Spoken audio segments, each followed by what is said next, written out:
If the Hornets don't take Flagg, the NBA needs to disband the entire franchise immediately. This is a no-brainer, dude. I'm taking the generational talent over the one-hit wonder at a small school. Do not mess this up.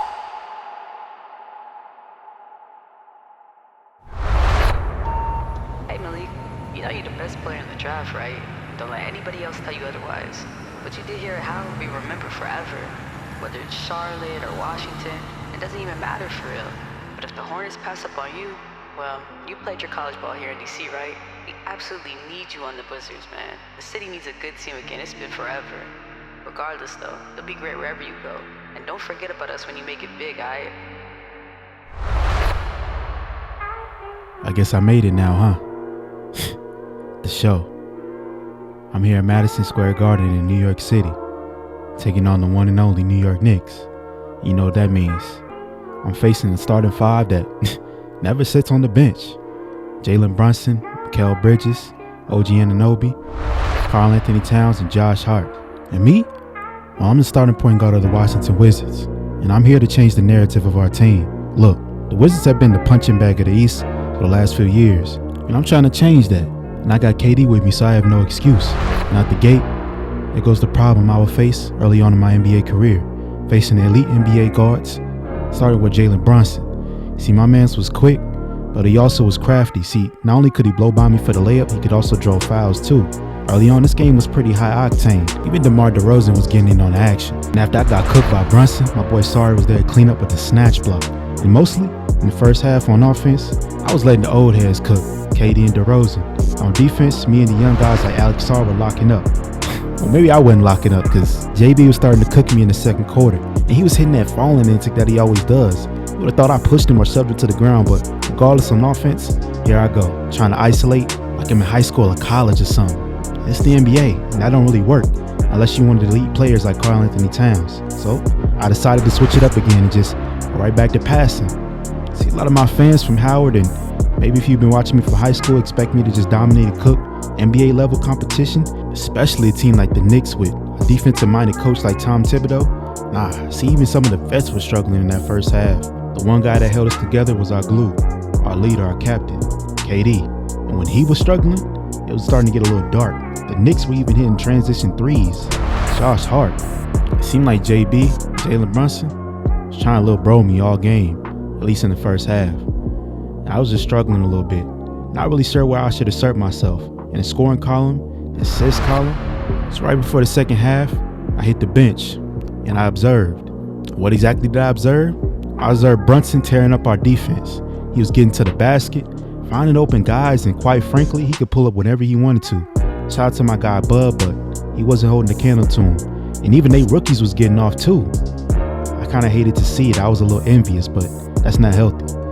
And for my guys, well, my guy KJ's still struggling in the game too. I don't know what provoked him to throw this pass to nobody.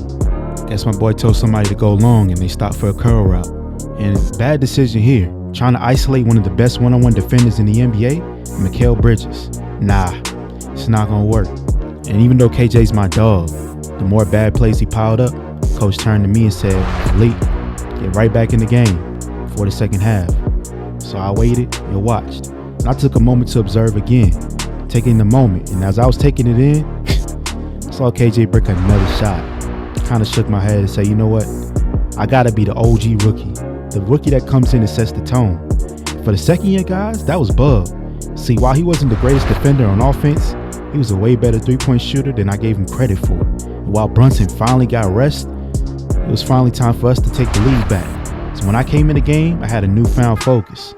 Get a bucket real quick. Check. Jalen Brunson still had to watch. And before the second half, the end of the first, we finally got a little bit of rhythm, but that was quickly taken out by DeMar DeRozan in a selfish attempt to get a bucket himself. He took the whole shot clock down, decided to pass it late, and got a shot clock violation. See, we can't afford that going forward. We got too many guys that can get a bucket in isolation. We got to swing the ball like the Knicks are. See, I got caught napping right here as Jalen Brunson teed it up from three. The pass from Cat, and he hit a signature celebration. And what I just tell y'all, the ISO ball will not work in the long run. Look, I know we got legends like KD who could shoot it over everybody, DeMar DeRozan, professional scorer, and even me. But if we want to win games in this league, I already know we got to swing the rock. And I didn't do that here. You see, when you're not getting the ball multiple possessions, you kind of start fiending a little bit. Speaking of fiending, this man Jalen Brunson was swinging the rock back and forth, and I felt like I was under hypnosis.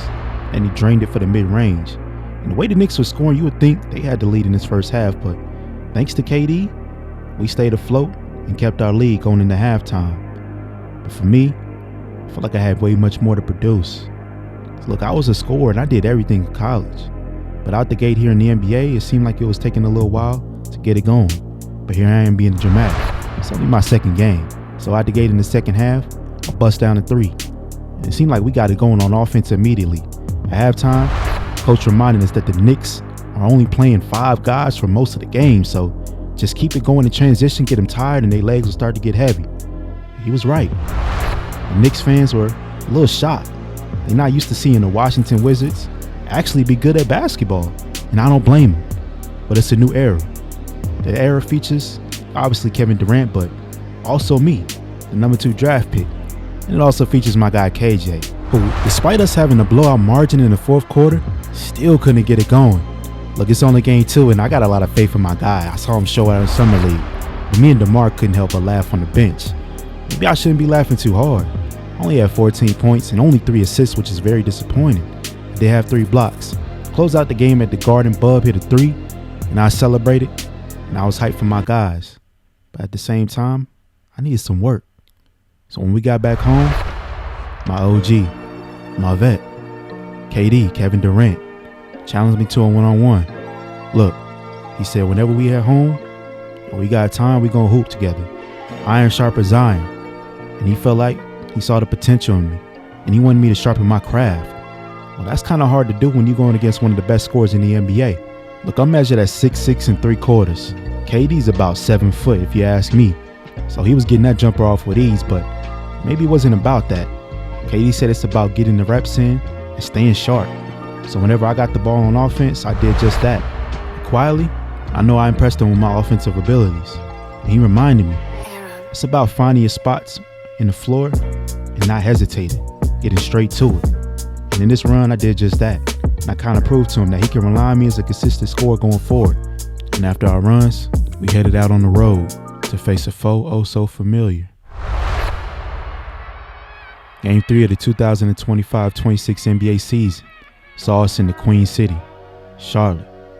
With me, KD, and the Washington Wizards will be facing the Charlotte Hornets in an early, yet a big game, as it was my first time matching up against Cooper Flagg. Yes, the number 1 pick versus the number 2. But while this game was between me and him and had a lot of high stakes and a lot of eyes watching, my matchup was going to be number 1 in blue, LaMelo Ball. See, I remember scrolling on Twitter and seeing the tweet that said LaMelo hoops like he got earpods in and slides. And they probably right, but in this first quarter, we came out and set the tone as KD was ultra aggressive. You would think he was the one that had a point to prove tonight. And for the Hornets, it was B. Miller. Brandon was getting to the rim and dunking on everybody, setting the tone for the Hornets. And I was struggling to get around screens and keeping up with LaMelo. See, my man could pull from 3 and he could also attack the basket pretty nice, but the advantage I had was my strength. This is a back and forth game, and I know you're wondering, man, who got time to watch the Wizards and the Hornets when other teams are playing? But quiet as it's kept, we got stars of the past and stars of the future all in one game. See, Cooper was ultra aggressive in the first half, and I tried to follow suit, but in a different way, passing the ball. I ain't gonna lie, I forgot LaMelo had this kind of handle. He hit me with a series of moves and got to the basket for the lay. And after a timeout, I was kind of exhausted. After the timeout, I decided to attack the basket aggressively, and I got my shot swatted by who else? Number 2. Cooper Flagg got me again. I kind of was embarrassed, but I had to shake it off, and I tried to go for 3 right after. Brick. See, that's why coaches tell you not to take the game too personal, because you start missing and start forcing it. But I decided, you know what? Let's keep the ball moving like I've been preaching. The ball was swinging around in that first half, believe me. And we basically had a 10-point lead for most of the first half, but this man Cooper Flagg tried to go for another block, and thankfully the refs called foul. But what y'all think? Was that a foul or was that clean? Of course, I'm going to say it's a foul so I can get to the free throw line and finally get it going a little bit, because I was struggling. As for Cooper, well, he had told Brad that he was going to get me more than one time in this game, and he almost did. And of course, I couldn't even hit both my free throws. I only hit one. And in the first half, it was struggle city and Queen City, but I finally decided to keep attacking the basket, and the opening came up. With about 3.5 minutes left before the first half was over, we felt pretty confident in the game, but a game-changing play happened right before halftime as number 30 for the Hornets, Xavier Tate, rose up for the windmill slam in transition, and the crowd went crazy. I promise you, it was almost deafening. And believe me, the Hornets rallied off that. Now Cooper Flagg getting it going, and the rookies were tag teaming us. And I was trying to come back, but they quietly double teamed me. Quiet as it's kept, we fumbled and stumbled all the way down to the end of the first half, and our lead dwindled down to 4, thanks in large part to Cooper Flagg asserting himself before halftime. Coming out of halftime, the Hornets looked like a whole new team. Bradley Beal was getting it going. And in transition, LaMelo Ball was going straight downhill. I know I fouled him. He got the and-1. The Hornets not only took the lead back, it was starting to get a little dark for us as Cooper Flagg took it right to my chest like he didn't see me. And ego and pride aside, I had to admit, through the first 2 and some change quarters of this ball game, Cooper Flagg definitely deserved the #1 pick over me. And while I was in my mind struggling all throughout the third quarter, Coach was yelling at me. And eventually, I saw the bench at the beginning of the fourth quarter. And look, KD went crazy at the end of the third quarter to give us a lead at the beginning of the fourth. Time for me to observe again. And what exactly did I observe? Well, I observed the greatest shooter of all time, Bradley Beal. I'm sorry, but this man went on a crazy 15-0 run by himself. I'm talking about 3 after 3 after 3. And just when he thought the shooting was enough in transition, he plowed right through KJ, finished with the and-1, and was flexing and kissing elbows. I ain't never seen that before. My man KJ just could not catch a break. Flew through the floor and got the foul called on him. And after the and-1, it was time for us to secure the lead back, which we did. Bradley Beal eventually cooled off, and KD, well, he never cooled off. He just got right back to action. And finally, I found my jump shot.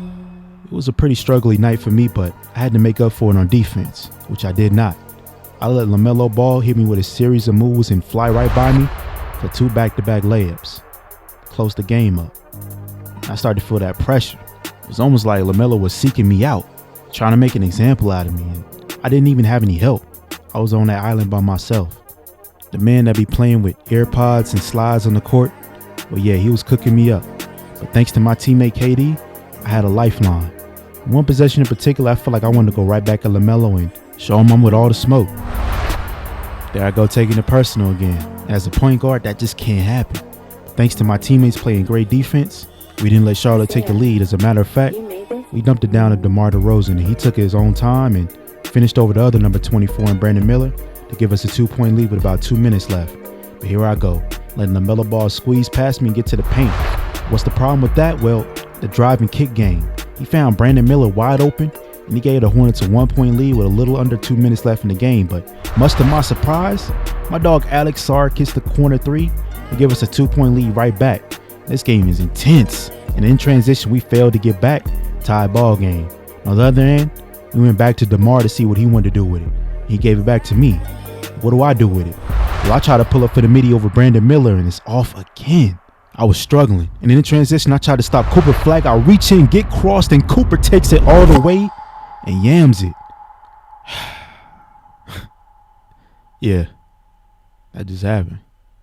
Not only did I miss the clutch crunch time shot, I get crossed and gotta watch Cooper dunk on the whole team and celebrate. The Hornets went up 2 points with a little under 50 seconds left in the ball game. And while I wanted to come right back and make up for my wrongdoings, like I'm in college, I had to be smart. I'm still the point guard of the team.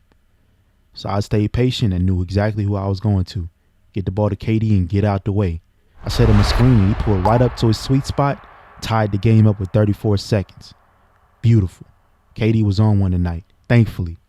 My guy was saving me out here, saving the team. And while we were hyped, I couldn't help but try to ignore the lights in the crowd and just dial in and try to make one defensive stop to get the team the ball back. Off the inbound, LaMelo Ball got in it. Caught himself trying to throw a lob to Mark Williams, and it didn't work. But Lau was playing great defense. And here we go. The ball was in our hands with a chance to take a lead. Of course, the ball was in my hands again, and don't even worry about it. I knew who I got to get the ball to. Number 7. They say big-time players make big-time plays, and, well, the ball was in KD's hands, and he pulled a midi. And got it. Right over Cooper Flagg. And with 9 seconds left, we have a 2-point lead, and you would think KD was the one that got drafted second behind Cooper Flagg, the way he was going at him all night, and even celebrating, giving him the this guy point. And for me, well, of course, I was excited. Through all my struggles, I got a teammate that actually can carry me. It's a new change for my basketball career. And for Cooper, obviously he was disappointed, but still 9 seconds left. After the timeout, the Hornets inbound the ball to LaMelo. Here I go, sliding my feet, trying to lock up. I cannot let him blow past me. I start to lock up, get help defense from Alex Saur, and he kicks it out to Cooper Flagg for the tie game. Block. KD sends that shot to the 5th row, and just like that, we get a victory in Charlotte. And while I didn't have the greatest of ball games at all, it just shows you the power of having a great teammate and a great veteran. I did finish with 14, 6, and 6, but less than 50% shooting and 3 turnovers. As for KD, well, I told y'all, monster. And listen, I know y'all wanted me to drop 40 on Cooper Flagg's head, but it just didn't work out tonight. But guess what? We're going right back to the grind. After we landed back in DC, KD invited me right back for another Reaper run. And this time, he was not holding back. But what I respect is even after I struggled last night, he still gave me the respect and honored me by letting me continue to run with him. He said despite that, he just was proud of me for taking the shots I took, even though they didn't go in. And when they do go in, my mindset shouldn't change. In this run, I can't lie, KD was hitting some of the most ridiculous shots I've ever faced playing basketball. And while he was hyped about the win, I was just thankful to get this opportunity. And with a new mindset, I'm ready to face the rest of the league. It's still very early in the 2025-26 NBA season, but I figured I should let y'all know what's going on around the league. You should start here in Minnesota with the NBA's leading scorer, Anthony Edwards. I'm telling y'all, he's came out this season on a tear, already averaging over 35 points a game, also leading the Minnesota Timberwolves to a high record. But the best record in the NBA belongs to the Houston Rockets. They got rid of Fred VanVleet and drafted a new point guard, but kept the guys like Sengun and Jalen Green and are rolling. For the Thunder, of course they great. They led by Shai Gilgeous-Alexander, who's already averaging 33.5 points a game.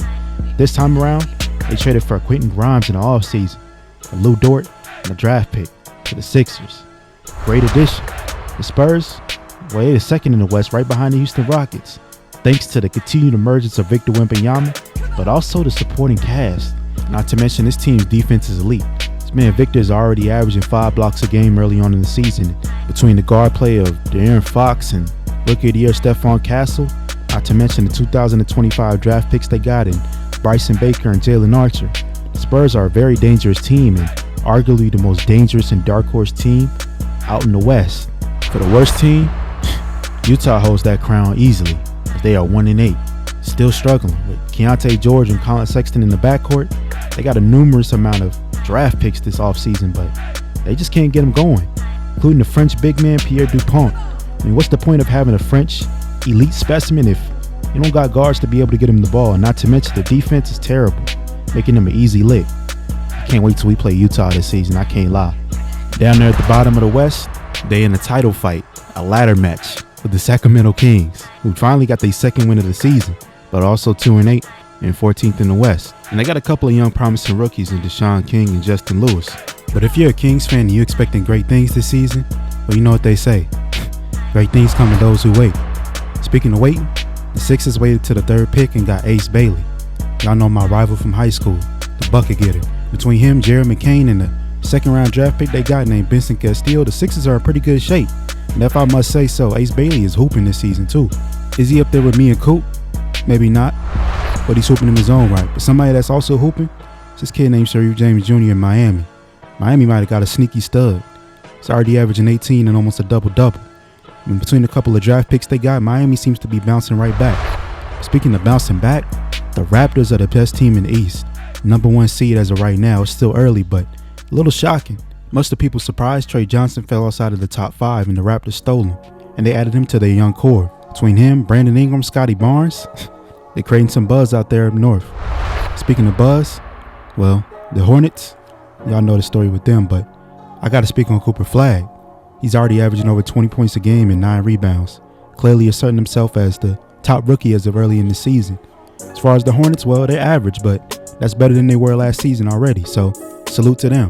After taking the L against us, they bounced back quite nicely. But after we got the win against Charlotte, we stumbled a little bit. Right now we sit at 8th in the East, below 500, but to be honest, I feel like we're figuring it out. We stumbled for sure, come across some mishaps, but as of right now, I'm starting to pick up the pace. My scoring is slowly starting to go up. The only thing that I'm lacking is in the assist category. It's kind of hard to get assists on this team because I'm starting to realize most of our elite scorers get their buckets out of isolation. But regardless, I'm having a lot of fun. Look, I'm a rookie and I get to play with one of the greatest players of all time. Not to mention a bunch of guys my age to make me feel comfortable and help me get adjusted. But right now it's about getting the team back on track. In this game right here, we playing the New York Knicks again. But this time it's for the in-season tournament cup. First game and we at home. I know a lot of the fans wonder if the NBA players take it serious or not, but me personally, I'm taking it serious. I'm trying to get an early lead in the standings in this in-season tournament so we can get a high seed. As for KJ, my dog still ain't got it going, but besides him, I'm rolling tonight. Not only on offense, but on defense, as I get a swat right here on JB, Jalen Brunson. See, I figured it out. He's gonna try to blow right past me, and I kind of let him invading him. Then I snuck behind him for the block, and here he go complaining to the refs. This game in particular, I'm having the best night of my life, career night, and we're up by 1, a little over a minute left. And I'm giving the ball to our go-to scorer KD to put the game away, but he decided to give it right back to me because I was hot. And I rewarded him with a 3. They gave us a 4-point lead at home late in the game. And for a moment, I felt like I arrived. I felt like my moment finally came and I didn't have to force it. And all the guys were happy for me. And as we were walking back to the huddle for a timeout, I felt like the game was over and I just iced it. Nah, not like that, Rook. I got caught reaching and slipping on Jalen Brunson right here. He scooted right past me and pulled up for the mid-range shot. One of the most clutch players in the NBA, if not the most clutch. And on the other side of the ball, I just gave it right back to KD. And this time, he didn't really look back to pass it. He said, I'm going one-on-one against Josh Hart and try to put this game completely away. And that didn't quite work at all as the Knicks locked us up. Now with no shot clock, the Knicks and Jalen Brunson got a chance to tie the game up. Perhaps go for the lead. And I knew it was going to be on me to get a stop. A crucial stop. No need to look for help. This is a mano-a-mano situation. One-on-one. Jalen Brunson was going to hold the ball down, let the shot clock drain like a savage. And I thought he was going to attack the basket, go for the tie. But I got to be prepared either way. The only problem is somebody sitting on the ball like this, it just feels like your feet get stuck to the ground waiting. By the time he finally made a move, I had woke up my body. Before I knew it, he was pulling up from 3. With a late contest, the ball was in the air. Just like that, JB gave me and hit his signature celebration, but before I got too down on myself, I realized it was 0.9 seconds on the clock. And while this was a clutch shot, pretty savage, he still left enough time on the clock to get a shot up for us. So we called a timeout. Walking back to the huddle, I was sick to my stomach. On my career night, the night I'm really balling out, I might have just gave up the game-winning shot at home in the game of the in-season tournament. But everybody was on their pins and needles, waiting to see what we do after timeout. Look, I already had 34 points on the night. Despite my turnovers, I was having a monster performance, and what a way to cap it off but to go for the shot. That's exactly what KD and Coach said in the huddle. They felt like it was my type of night. So the inbound play was to get me open and throw up a shot as quick as possible with less than 1 second left on the clock. All eyes on us. It was time for me to settle in and be great. With the ball being inbound into Alex Sarr's hands, I came back to the ball after scrambling. Just before the 5-second violation, I caught it, took one dribble and threw it up. And it felt good out of my hands, but it's out of my control now. It felt like the ball was in the air for a lifetime.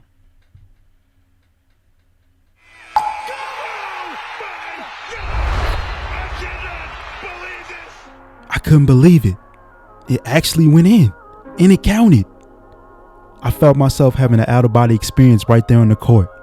Between my teammates and the fans just cheering and hyping, I didn't even know what to do. Excitement was flowing all through my body. A game winner with 0.9 seconds left in the NBA. And as I looked out to the crowd and saw the excitement and cheers, I almost forgot that the play was still under review, but I had no concerns or worries. I knew I got it off in time, and so did everybody else. So they ended up putting the replay on the big screen, and we all got to see it in 4K. And lo and behold, the ball was still in my hands, zeros on the clock. Just like quick, that euphoria was gone, snatched. It's like everything went black and white and just got blurry, and it just faded. All of a sudden, all the Knicks players were celebrating. It was me walking off the court, sad in agony. It's the highs and lows they talk about in the league, but I can't lie, this one hurt. But you know what they say? No matter after a win or a loss, one thing remains the same. Back to the grind. Well, it's safe to say that game-winning fail attempt had me motivated. A way that I've never felt motivated in my life. I went back to practice the next day and took it out on everybody. I don't think I even missed a shot the entire scrimmage session. See, look, a lot of people ask me how I felt after that situation happened. Embarrassed, shocked, despair. I don't know if y'all have ever felt something quite like it. Imagine celebrating, feeling like you just got a victory, and all of a sudden, not only does it come crashing down, it comes crashing down in front of thousands of people. But it's part of the grind, I guess. We had a road trip. We started out in Minnesota, and we faced, as y'all know, the hottest player in the NBA, Anthony Edwards. And trust me and believe, he had no empathy or remorse for what happened to me at home in the last game. He dropped 37 on us. And while I was hooping out myself, I couldn't say the same for the rest of my team, even the vets. Look, I played one of the best games I had following up the 34-point performance, but it wasn't enough. On top of Anthony Edwards and the newly acquired Zion Williamson, the Timberwolves also had drafted some rookies, and they look to be bouncing right back, try to advance further in the Western Conference, maybe even get to the finals, but who knows. And as for KJ, well, same story. My boy's still struggling. If I ever get too down on myself, I kind of remind myself that it could be worse. Look at my dog KJ, but I'm always have his back. But like I said, I hooped out in this game. All the practice work and scrimmage work and the runs with KD, looking like it was starting to pay off in my scoring game. In this game against Minnesota, I was pulling up for mid-range, getting to the basket, doing Malik things, just like I did at Howard. But it's the league, so that wasn't enough. We ended up losing by double digits on the road. And despite my 33-point performance, I did have 5 turnovers, and that's an area of concern that I've had since really high school. We went to Phoenix, and as we all know, we stole KD from them, but more or less they gave him away because the team was blowing up. And they got my guys like Jordan Poole and AJ Johnson. And just like in Washington, they playing free in Phoenix. Look, no expectations. The team blew up. So Poole gets to do whatever he wants, and that was kind of a problem for us early on in the game. We couldn't stop him. We really couldn't stop anybody on their team, including the rookies like Orlando Reeves, who they had a lot of faith in. For our guys, well, as you can see, not everybody was on the same page. If you think that game-winning loss affected me, my guys were still struggling and still hung over from that loss, if you ask me. But eventually, later on in the game, we finally woke up and realized that we got a season to play out. We trying to make the playoffs and do this for the district. So I helped close out this game against Phoenix with timely clutch buckets. Everything was dropping from me at this rate. With a 3-point lead late in the game, we go to the closers. That was between KD, me, or even DeMar DeRozan. For the Suns, well, they still had an issue with that. Jordan Poole wasn't quite the closer they were looking for. But I got the job done for our team. With 39 seconds left, I gave us a 5-point lead and officially helped ice the game. And I wasn't alone tonight. Finally, my guy KD got out of a little slump he had for a couple games, gave us 25 and 13. But a part of the grind is also dealing with injuries and other guys having to step up. See, look, DeMar DeRozan was going to be out with a toe injury, which meant we had to call up one of the guys that we signed undrafted, a Japanese point guard named Ryusei. My guy's all of about 6'1", and I don't even know if he's 160 pounds if he's soaking wet. but that didn't really matter too much when he caught in the scrimmage with us. For our next game, when he realized he was getting more minutes, he started to be way more aggressive. And KJ as well. See, it's time for the other rookies to step up on his team, not just me. And Ryu say, I cannot lie, he had a strap. My man was hooping like Stephen Curry in practice, and I know y'all gonna laugh at that, but I had no other way to describe it. He had quick handles and speed, and honestly, he had me excited all scrimmage long. And peep this. Next game, we went back home, for me, Atlanta, where we played the Hawks. And while I played in this stadium before, it just wasn't my night. It was one of them games in the league where nothing goes right. Shots is bricking. And I was forcing it a little bit. I mean, I had family in the crowd and friends and a lot of my high school teammates, and nothing went right. Even DeRozan was hating on me from the sidelines and disappointment. So we ended up getting blown out by the Hawks pretty badly, but with that, and more minutes for the other guys like Ryu saying, as I mentioned before, his size was going to be a problem. The Hawks had drafted a couple rookies, one of them named Malik Duckworth, who took it right to Ryu say every time he was matched up against him. But one thing I got to say about bro, he had a motor like I haven't seen before. He didn't take it lightly. He came right back at Malik and sprayed it on him. While it wasn't worth much and we were still losing the game in high fashion, I saw something that I liked out of him. No back down. If somebody went at him, he coming right back in his own way. He not gonna post you up. He not gonna dunk on you, but he gonna get that get back for sure. In the second half, and it was Trae Young and the Hawks show. While the Hawks weren't the greatest team at all, some nights just ain't your night. On top of me missing shots, turnovers, I also got dunked on, and it's kind of when I realized it was done for me. I had one of my worst performances of the season to date, and it wasn't that long before I got benched, but in a good way, I got to observe once again. And this time, my guy KJ finally seemed like he got rid of the bad breaks and started hooping and locking in on his game. And for Ryu, well, he didn't have an all-time performance at all. He only got up a couple of shots, 2 threes, but regardless, it seemed like these guys were finally finding their NBA footing. And as for me, well, I had a lot of making up to do to my teammates. With DeMar out, and with KD in and out the lineup, dealing with old age, it meant it was time for me to lock all the way in. And trust and believe I did just that. Peep this. We went to Orlando for our second game in the in-season tournament cup. Orlando was a really good team already, but after acquiring Devin Booker in the offseason, made them really dangerous. With KD and me in the lineup, we felt like we could take on anybody. And my confidence was skyrocketing. Speaking of skyrocketing, I'm getting to the lane with ease against the Magic. See, shout out to Wendell Carter, but he's not much of an interior force to us. And at this point in the season, we were about 20 games in, and it seems like we're finally starting to click between the young guys. Me, Bug, Alex, Sarr, finally get a rhythm for each other. And Bug got inserted to the starting lineup for DeMar DeRozan. And it seemed like everything worked out after that. Watch this move right here. Hit Jalen Suggs with a nasty behind the back Euro step lay with the left side. I had 25, 6, and 10 that night and only missed one shot. We came back home and played against the lowly Chicago Bulls, and I seen a couple familiar faces. One being my guy Anthony Crawford that went to Texas when I played him at Howard. Another freshman that turned pro. Shout out to him, but the Bulls just wasn't it. But let me hold my tongue, because I have to admit, despite my early shot making, the Bulls came out and kind of blitzed us. It's one of them trap games they talk about. Sounds kind of funny to say because we the Wizards, but it's a new regime.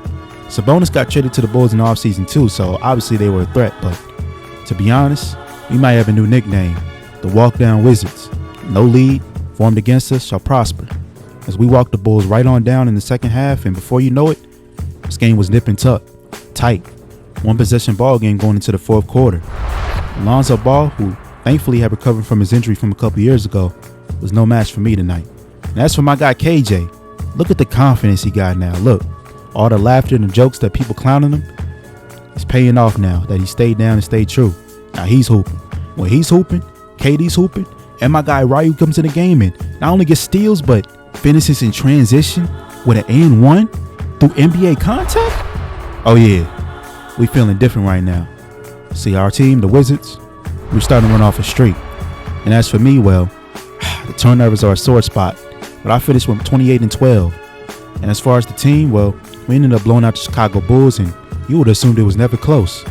Remember what I said earlier about rivals? I don't think that just stopped at Cooper Flagg. See, Pete, Dylan Harper, you know, the freshman from Rutgers that turned pro? Well, Brooklyn got him at number 4. Between his last 5 games and my last 5 games, according to the media, we've been 2 of the best point guards in the NBA, arguably. And for Dylan, there was rumors that he didn't appreciate the Wizards passing up on him. He felt like he was better than me. And while I disagree heavily, it's time to prove it. In our first match of the season, we're playing at home, and right now we're riding a 4-game win streak, and everybody's clicking on all cylinders. For the Brooklyn Nets, surprisingly, they having a solid start to their season too. Between Dylan, Cam Thomas, Derek Queen, a couple other rookies in the rotation, they were figuring it out. But the head of the snake was number 0. See, me and Dylan, we're having a clash of all clashes. Clash of titans, as they say. In transition, my man Dylan was getting steals and finishing through contact. Yeah, my contact. I tried to go for the block and that didn't work. So I tried to come right back at him. That didn't work. He stole the ball out of my hands and, well, he wasn't fast enough. I caught up to him and got a block. That's the type of game it was. Back and forth. Example, I just got a block on him in transition in the same possession. He buries a wide open 3 because I got caught lacking and being tired. On the other side, I was getting my way in anywhere I wanted to. But I have to admit, as an overall team, the Nets just seemed to come out a little more hungrier than us and smacked us in the face in the second half. I have to take some accountability. I let Dylan Harper torch us. Before you know it, we're down by 20 points in the 4th quarter at home. And Dylan Harper had a career night on me. He finished with 34, 9, and 8, 4 steals. And while I had a pretty solid performance, clearly wasn't enough. And now, we had a game right back at Brooklyn, one of those back-to-back home-home situations, where I had a chance to right my wrongs, so I came out ultra-aggressive. Look, for the first time in my basketball career, I'm going against a guy consistently that is making me get up for the game, and really making me and challenging me. See, we might have been rivals at this point, but I got a shout out to Dylan. Not only did he cook us on the road, now he's at home doing the same thing in the first half. So I remember he was at the free throw line one time, and I had a chance to think to myself, how do I want to make an impact on this game? So I gave it to KJ on the transition fast break, thinking I can get a quick assist, and my dog, bro. He just can't get out of his own way sometimes, man. I can't make it up. But it's all about the next play mentality. I had to remind him that we all brothers on this team. Before the end of the first half, started to make an imprint on the game. Gave us the lead right back. Oh, and that's one thing I forgot to mention. Kevin Durant was out this game. See, KD was dealing with some nagging injuries and age, and decided to sit out sometimes on the back-to-back. Don't tell the league that. They frown upon it. And on the defensive side of the ball, I found myself getting caught in ball screens with Derek Queen, the big fella from Maryland. Y'all know I wanted him on my team, but guess who I got on my team? KJ Turner. Guy that finally is waking up and putting the bad plays behind him for the most part. At the end of the first half, Dylan Harper got off for another bucket, and the ball was in my hands with the clock winding down. 2-point lead, and a chance to stretch it. So I took my time, Jalen Brunson style. Hit Dylan with a couple of hypnotic dribbles to lull him to sleep, a couple of tweens, and got right to my spot, downhill. Had him sleeping a little bit, and finished inside, stretched the lead to 4 at halftime. You'll never believe what happened coming out of halftime. On the break, KJ flew up for the cradle dunk, like he was straight out of the 1980s or the 90s. This man was finally getting his confidence up, so much so that he was flexing his non-existent muscles. Besides that, there was somebody else on Brooklyn that had their confidence up too. Another rookie they drafted named TJ Hamilton. He was stretching the court out for him off the bench and getting threes up. And every time we tried to spread the lead, Brooklyn stayed right there, within arm's reach. Beginning of the 4th quarter, it was time to really put the Nets away. So my guy Malik Hartfield, my other rookie, did an insane dunk too. I don't know what's getting into my guys tonight. For the Nets, it was another rookie named Shiloh Jenkins Jr. When Ryo checked into the game, it was another situation of mismatched basketball. They attacked him every single time because of his height. And like I mentioned before, my boy Ryo had that mindset of getting back. But that's a little dangerous game to play when you're not that tall and you go on limited minutes. So I was on the bench watching him struggle. Before you know it, the lead was right back down to 3 in a couple of minutes. And they wouldn't stop there. It was getting so bad, man. I was hoping my dog Ryo just hung on for dear life because the threes would not stop raining down from this one kid. When I checked back into the game, I realized it was a mano-a-mano finish. Me versus Dylan. He got me the last game, but we ended this time in the 4th quarter. And now, it's time for me to even the series up and make this a true rivalry. So with a 1-point ball game and 6 minutes left, it's pretty much nip and tuck, down to the wire. I hit Dylan with a nasty snatchback, pull, crazy bucket from 3. Make this a 4-point game. I celebrated, but it's never time to celebrate against this team or against this guy, I'm starting to realize. I actually ended up strapping him up on defense and forced a bad shot. And after he missed, I got out in transition, got a wide open dunk to stretch it to a 6-point game. On the other side, just when I thought the Nets were going to crumble, when Dylan Harper got open for a corner 3. It was my lazy defense and cut the lead down to 3. 4 minutes left. And after I rushed the shot right here, the Nets got out in transition. And I was trying to hustle back, but I went in for a reach-in. Bad decision. Cam Johnson found John Collins for the dunk. It was a 1-point game. And I found my guy KJ Turner open for the 3 to stretch it back to 4. It's all about trusting your guys late in the games, instilling confidence. And while I'm a rookie, that's something I've been knowing since I've been playing basketball. With a 4-point game, they gave the ball to Cam Thomas. Y'all know, Mr. Buckets. He pulled for a disgusting 3-pointer, and that was all locked up by Bilal. The other side, it was time to put this game away. So I ran a pick and roll, step back for the mid-range shot, and buried it. With a 6-point game with 1 minute and 45 seconds left, I knew it was all but over. Dylan Harper had other plans. He got the lead down to 4. The ball in my hands, it was time for me to make a play. I ended up getting it right back in the corner and pulled for 3 right in front of the Nets bench, but it didn't go in. 4-point game, Dylan Harper working me. I'm staying my ground. And while I'm thinking I'm locking up, he gets a little bit of separation and pulls it, but he did miss it. So we get the ball back with a chance to really put the game away. The Nets were supposed to foul us, but they didn't. And I ended up throwing a bad shot up and missing. Out of transition, it was the big fella, Derek Queen, handling the rock, finding Dylan Harper in the corner, and he buried it to cut the lead right down to 1 with 18 seconds left and the time rolling. The Nets end up having to foul us. Play the free throw game. They get the ball to Bilal. He ended up knocking down both free throws to stretch it out to a 3-point game. And here we go. 3-point game. The Nets down with a chance to tie. Everybody in Barclays Center on their feet, waiting to see what the young guys do. As for me, this is like deja vu all over again. I'm guarding the guy that's probably going to take the last shot. So I sit down on Dylan Harper and force him off the 3-point line, and he passes it. But with 8 seconds left, he gets the ball right back. So it's time for me to sit down again. Similar to me, all he needed was a little bit of room. He buried the 3 right in my face to tie the game up with 0.7 on the clock. Clutch. It's like I had a magnet for getting scored on for the win. I can't lie. In that moment, while I was sick to my stomach again, I've been here before. So I walked back to the huddle and said, you know what? I got 0.7 on the clock this time. And unlike last time, I'm for sure getting the ball and I'm not putting it on the ground before I take the shot. I told myself that. Bub was arguing that he should get the ball. He's the second-year guy, but Coach really wasn't hearing that. So with 0.7 in a tie ball game, I got nothing to lose. It's either we win, we go to OT and duel it out. So I told the guys in the huddle, we going home. I stretched and got myself ready. KJ on the inbound, I knew we couldn't screw this up, so I got wide open. I got free, caught the ball off the inbound, and let it go. Everything looked good out of my hands, and I knew the ball was out in time. I felt it. I was watching the ball in the air, floating, trying not to get blinded by the lights.